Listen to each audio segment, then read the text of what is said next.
Have you ever found yourself saying something like, I saw this movie, when you really meant, I've seen this movie? If that sounds familiar, don't worry at all, you're definitely not alone. This is one of the most common points of confusion for English learners, and even native speakers get it mixed up sometimes. But today, we're going to finally clear up the mystery between the past simple and the present perfect, once and for all. By the end of this video, you'll be using them both like a pro. Ready? Let's dive in. First up, let's talk about the past simple. Think of the past simple as a time traveler who only visits specific, finished moments in the past. The key here is that the action is completely over, and we usually know exactly when it happened. The time is finished. For example, if you say, I saw that movie yesterday, the action of seeing the movie is done, and the time frame yesterday is also finished. It's a closed chapter. Here's another one. She visited Paris in 2019. The visit is over, and the year 2019 is in the past. The connection to the present isn't important. What matters is that specific past event.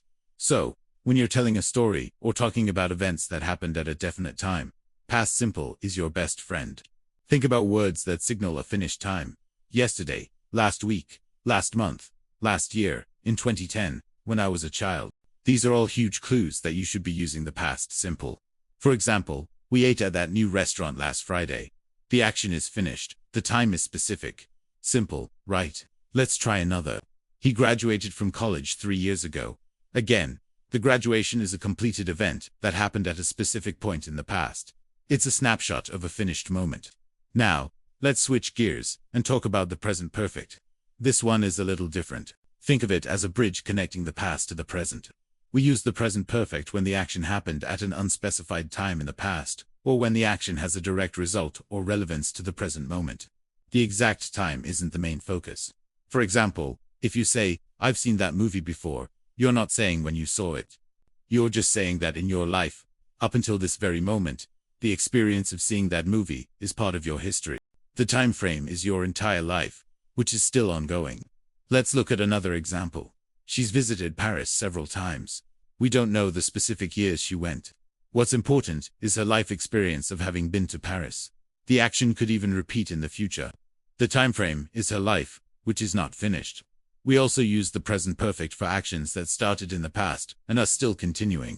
For instance, I've lived in this city for 10 years. This means I started living here 10 years ago, and I still live here now. See that connection to the present? That's the magic of the present perfect. It's all about the connection to now. So, how can you easily decide which one to use? Here's a super simple trick. I call it the time word test. If you were retelling a story, and you can add a specific finished time word like yesterday, last year, or in 2010, you should almost always use the past simple. For example, you can say, I went to the beach last summer. You can't say, I've been to the beach last summer. It just sounds wrong, right? Because last summer is a finished time, demanding the past simple.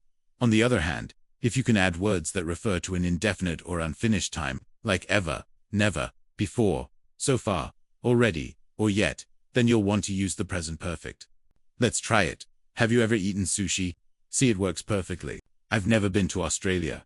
She has already finished her homework. All of these connect a past action to the present moment, without giving a specific past timestamp. It's about the experience or the current state. I haven't finished my coffee yet. The action is still relevant right now. Let's do a little practice together to really lock this in. I'll give you a sentence with a blank, and you try to fill it in with either the past simple or the present perfect form of the verb. Are you ready? Here is the first one. I underscored to Japan in 2018. The verb is go. What do you think? Because we have a specific time. In 2018. The correct answer is past simple.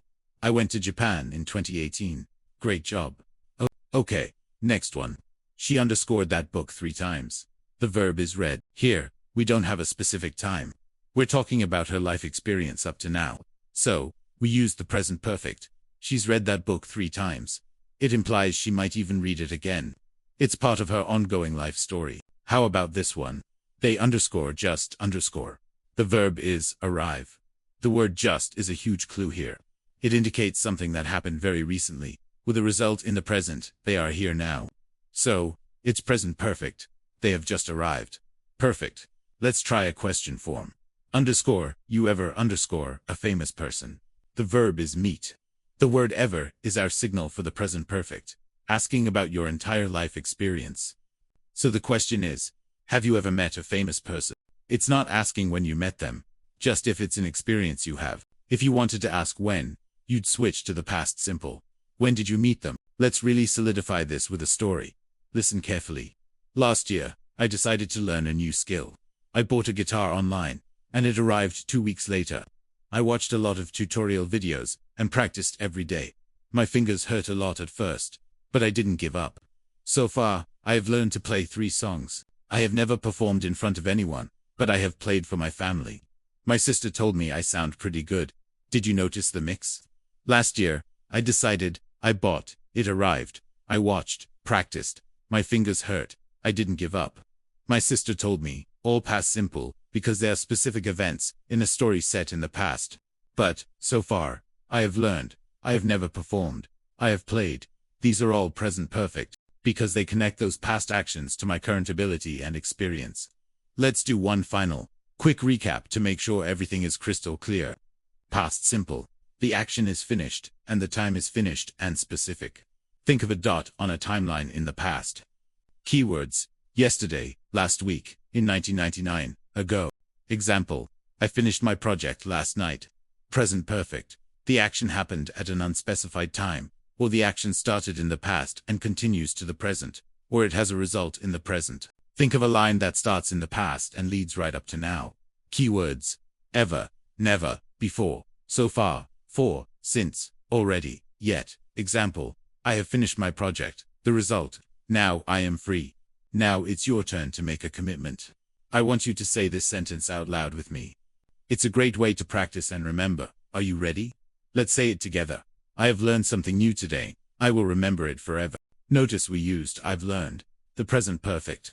Because the learning just happened and it's relevant to you right now. You now have this new knowledge.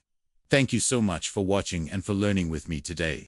If this video helped you clear up the confusion, please give it a thumbs up and consider subscribing for more simple explanations of tricky English grammar.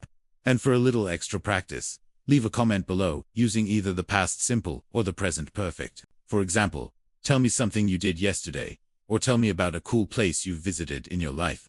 I'd love to read your sentences. Keep practicing, and I'll see you in the next video. Bye for now.